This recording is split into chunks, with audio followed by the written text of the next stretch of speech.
पिछला लेक्चर में हम लोगों ने क्या पढ़ लिया है, इलेक्ट्रिक फील्ड के बारे में, उसका प्रॉपर्टीज पढ़ लिया है। आज हम लोग अच्छा एक बात बताओ, ध्यान देना कि जैसे ये क्यू चार्ज है तो अपने चारों ओर इलेक्ट्रिक फील्ड निकालेगा, एक क्षेत्र बना रहा है ना, ऑटोमेटिकली इसके पास एक बना हुआ क्षेत्र स्पेस है, इलेक्ट्रिक फील्ड है।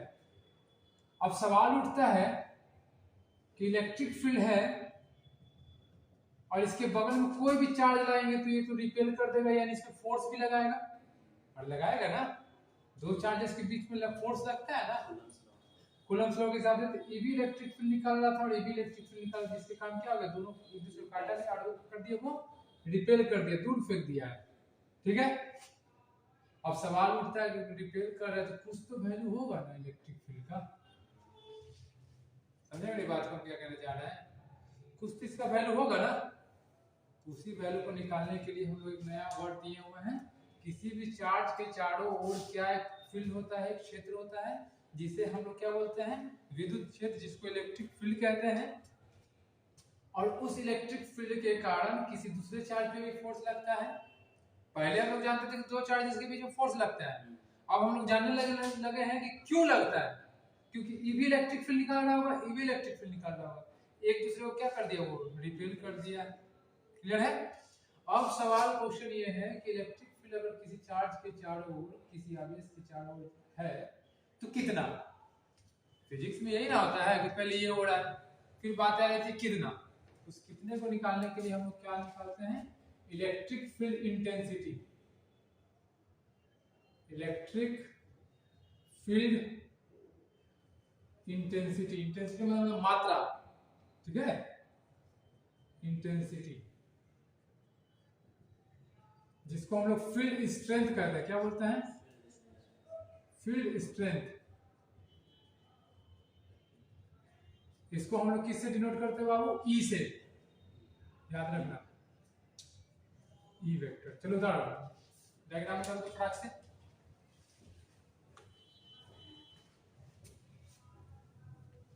अब देखो फिर डायग्राम बनाते हैं।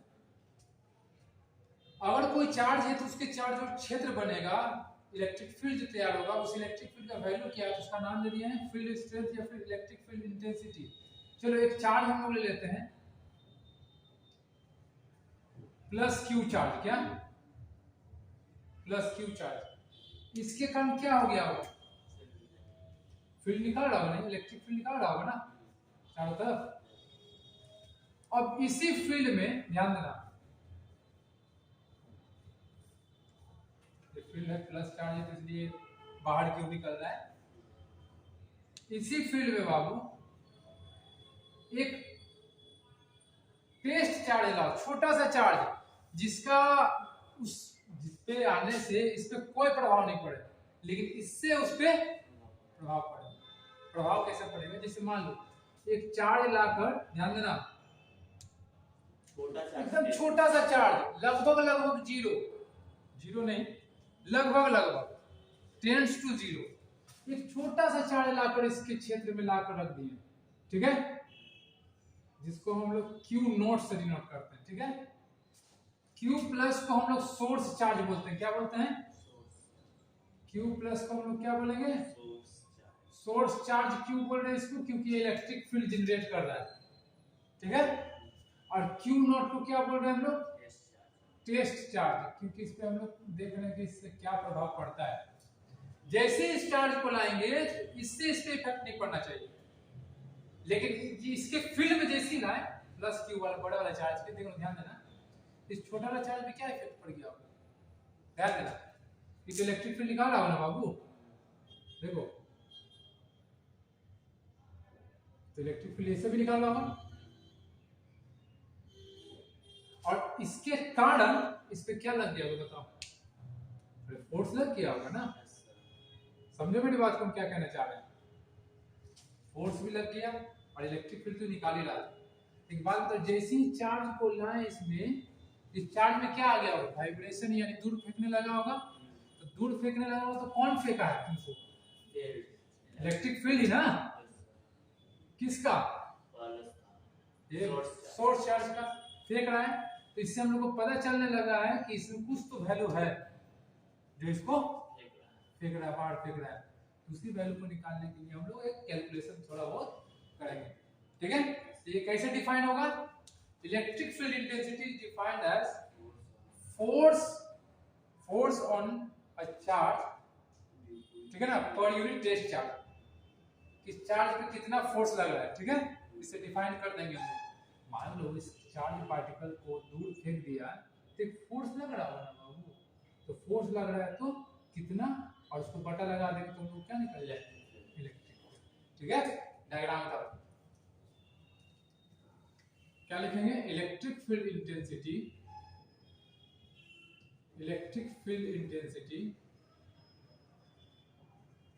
is defined as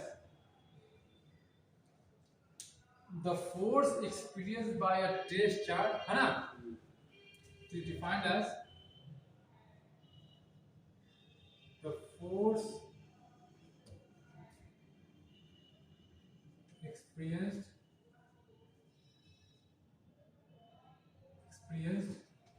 per unit, बता, टेस्ट चार्ज। that is क्या लिखोगे? Electric field is defined as, ध्यान देना, limit Q not tends to 0। जब भी स्मॉल लगाते थे कि ये इस तरह का लिमिटेशन के साथ लगाते हैं, और ये क्या डिफाइन होगा? Force per unit test charge, यानी E बराबर F बाई Q, ये बोल सकते हैं ना, या ध्यान देना E बराबर F बाई Q लिखते हैं, ठीक है। समझ में आ रहा है? Q नॉट तो बस ऐसे ही दिखा रहा है, कोई Q चार्ज आ जाएगा तो क्या, कोई वैल्यू नहीं होगा, जीरो कोई फील्ड, हाँ, तो इसलिए हम लोग Q रख रहे हैं। क्लियर है?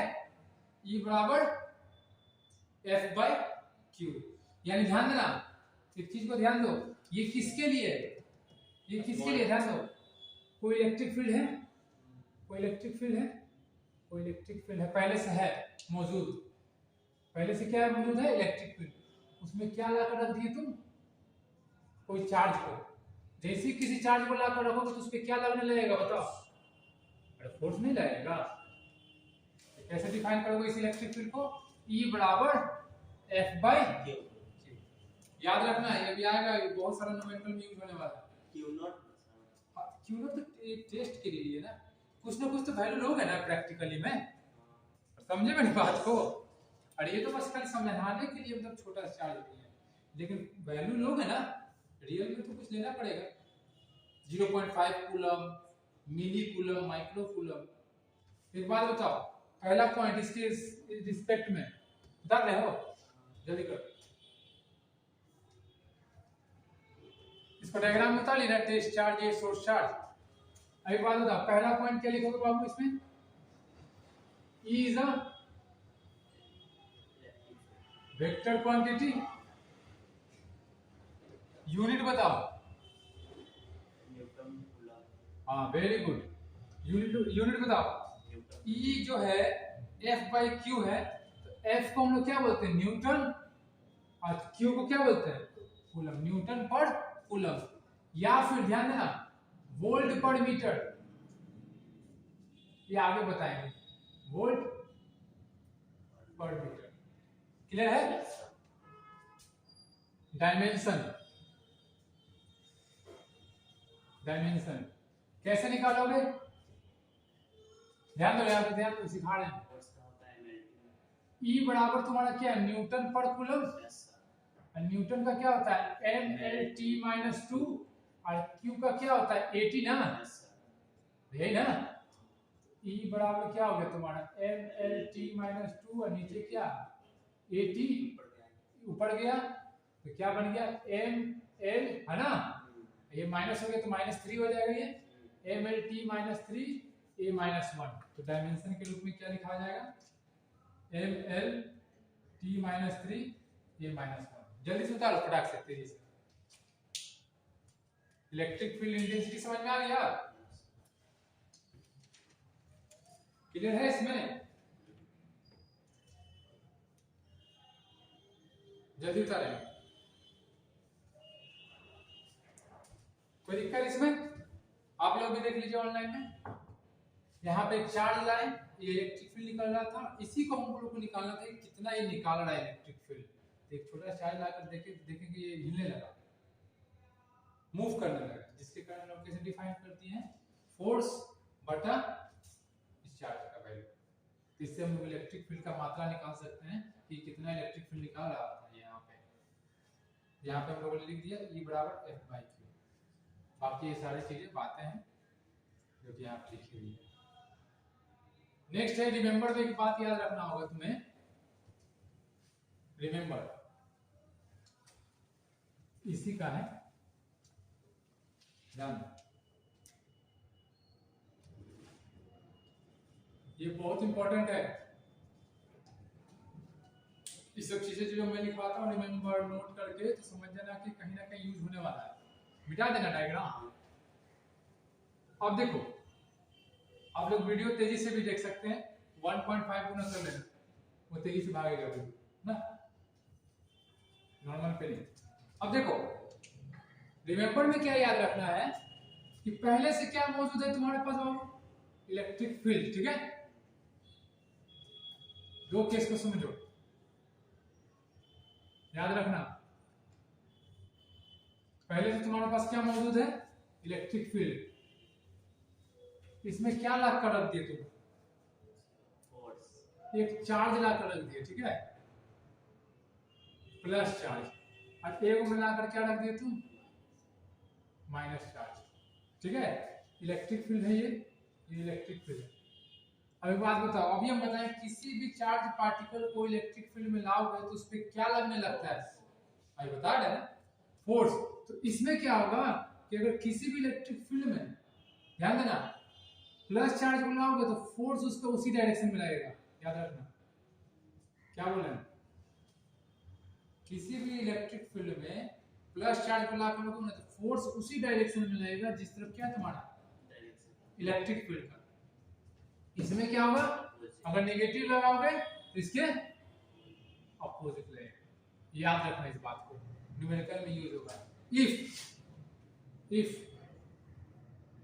प्लस क्यू, ठीक है, तुम्हारा ध्यान देना, F अलोंग हो जाएगा किसके, E के। इफ Q निगेटिव रहे F क्या हो जाएगा, अपोजिट E के।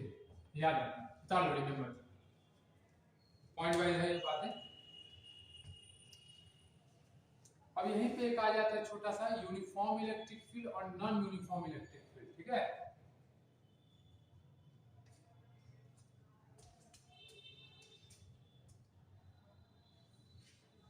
हो गया।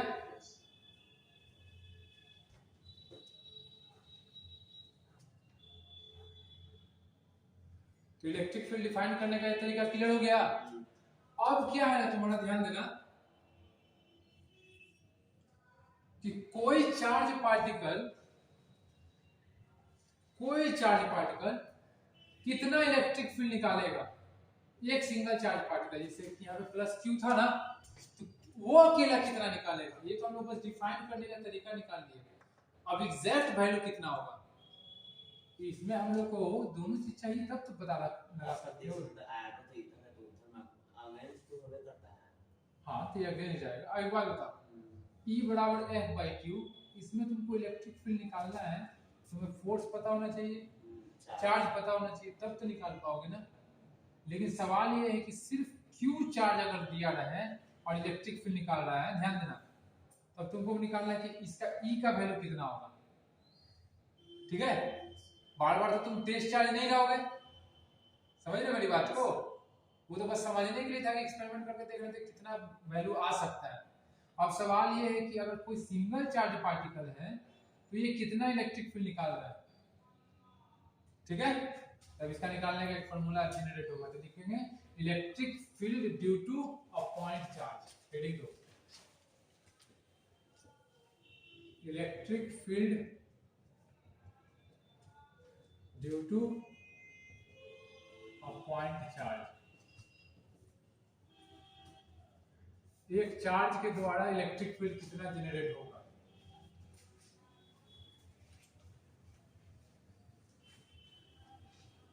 हेडिंग रो। अब ध्यान देना यहाँ पे डायग्राम वही लेके चलते हैं अभी फिलहाल, ठीक है। फिलहाल अभी वही डायग्राम लेके चलते हैं। मान लेते हैं कोई तुम चार्ज ले लिए प्लस क्यू, क्यू ले लिए। अब ये क्या निकाल रहा होगा, इलेक्ट्रिक फील्ड निकाल रहा होगा अपने चारों ओर, निकाल रहे हैं। तुम क्या लाए थे पहले इसमें, इसके बीच में वहां प्लस क्यू लिए थे ना, क्यू भी ले सकते हो, प्लस क्यू ले लें, मान लो कंफ्यूजन ना हो। चलो प्लस क्यू रखिए ना सर आप पहले, चलिए प्लस क्यू रखे होगा। निकाल रहा है इलेक्ट्रिक फील्ड, ये इलेक्ट्रिक फील्ड निकाल रहा है। अब इसमें क्या लाकर रख दिए थे, एक टेस्ट चार्ज लाकर रखे थे क्यू नॉट। अब इस पे क्या लगना शुरू हो गया होगा, फोर्स भी इसी डायरेक्शन में और ई भी तुम्हारा इसी डायरेक्शन में है, ठीक है। क्लियर है। कितने दूरी पे है ये, आर दूरी पे।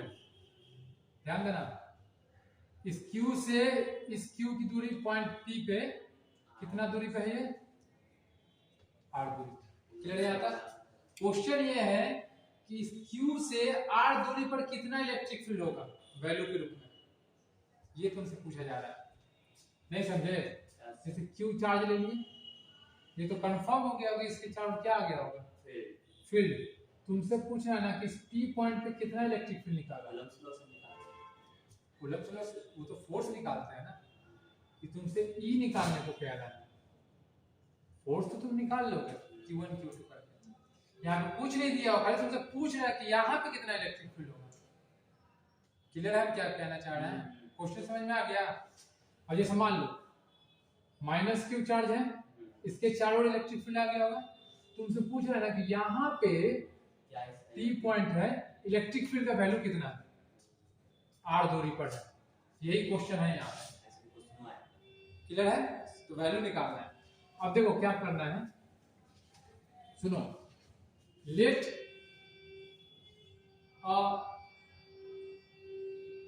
लेट मतलब माना, लेट अ पॉइंट चार्ज, कौन सा लिए हो तुम, नहीं प्लस क्यू ना लिए हो, विच प्रोड्यूस, क्या प्रोड्यूस कर रहा है, विच प्रोड्यूस इलेक्ट्रिक, ये प्रोड्यूस कर रहा है,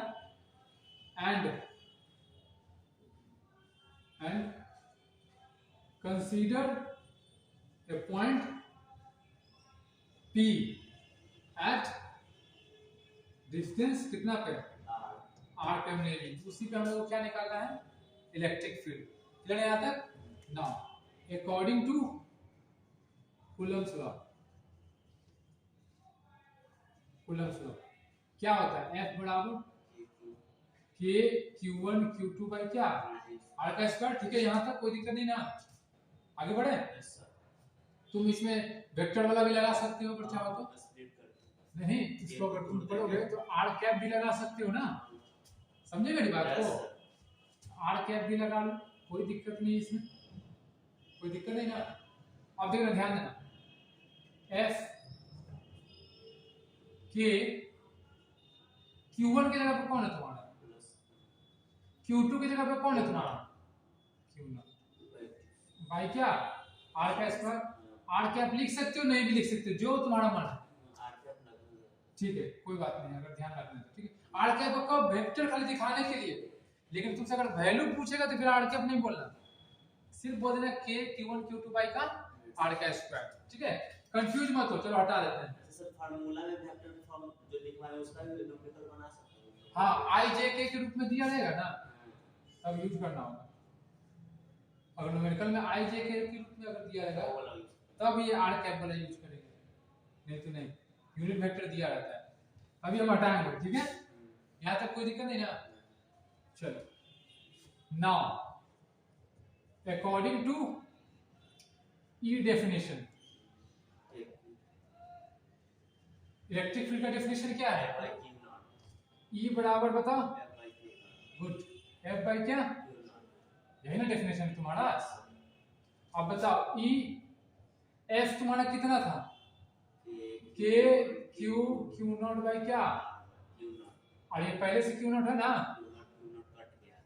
क्यू नॉट। अरे क्लियर है यहाँ तक? क्यू नॉट से क्यू नॉट काट दो, क्या बचा आपके पास बताओ? इलेक्ट्रिक फील्ड बराबर के क्यू बाई क्या?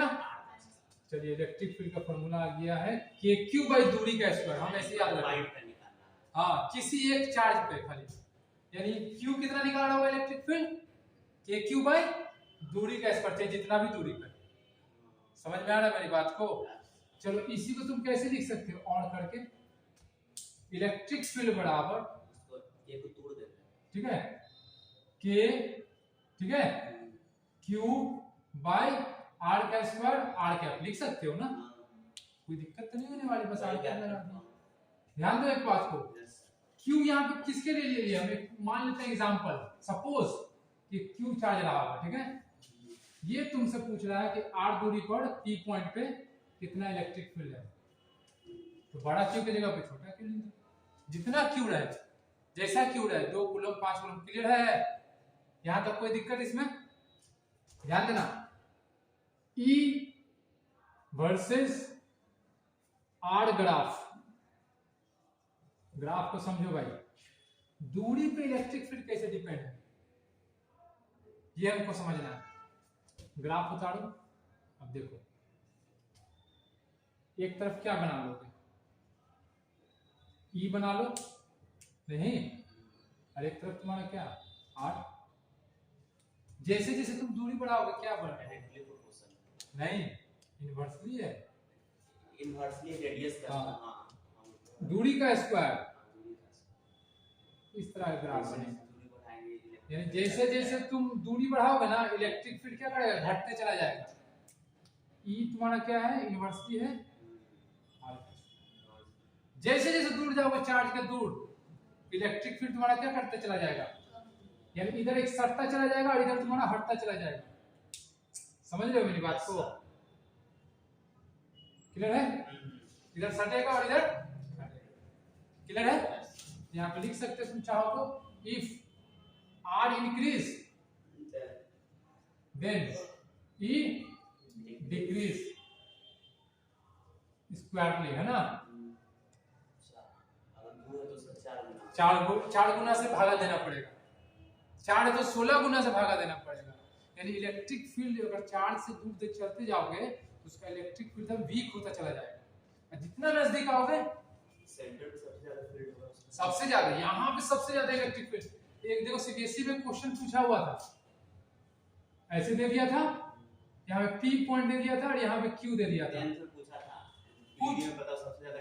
पूछ रहा है कि इलेक्ट्रिक फील्ड डिस्टेंस सबसे ज्यादा तेज कहाँ पे है? पी पे। यहाँ पे मान लो एम दे दिया पॉइंट, सबसे कम कहाँ है? क्योंकि जैसे जैसे दूर जाएंगे, देखो ग्राफ क्लियर है? समझ में आया? कि किसी भी चार्ज, कोई भी एक सिंगल चार्ज अपने चारों इलेक्ट्रिक फील्ड किस मात्रा से निकालता है? के क्यू बाई दूरी का स्क्वायर। याद रखना इस बात को, हिंदी में ऐसे याद रखो, के क्यू बाई दूरी का स्क्वायर। आप पूछ रहे हैं कि क्यू नॉट इलेक्ट्रिक फील्ड काहे नहीं क्रिएट करता, काहे छोटा चार्ज है, बहुत छोटा है। तुमसे पूछेगा why test charge taking a very small charge, because if we not take a very small then it will affect the q plus। हाँ अगर इसको ले लेंगे, अगर मान लो ज्यादा वाला, अगर इसको ज्यादा मात्रा में ले लें तो इसको इस ठेल देगा बाहर, तो फिर कहाँ इलेक्ट्रिक फील्ड दूर भागता चला जाएगा। तो नेगेटिव पे भी ले सकते हैं क्यों? हाँ ले सकते हैं। क्लियर है यहाँ तक? चलो उतार लो फटाक से तेजी से, कोई दिक्कत इसमें बाबू? चलिए यहाँ तक उतार लीजिए। कोई भी क्वेश्चन है तो आप लोग कमेंट में भी लिख सकते हैं, या फिर कुछ क्वेश्चन वगैरह चाहिए अपना ईमेल आईडी वगैरह उसमें डाल दो, कमेंट में दे देंगे। चलिए।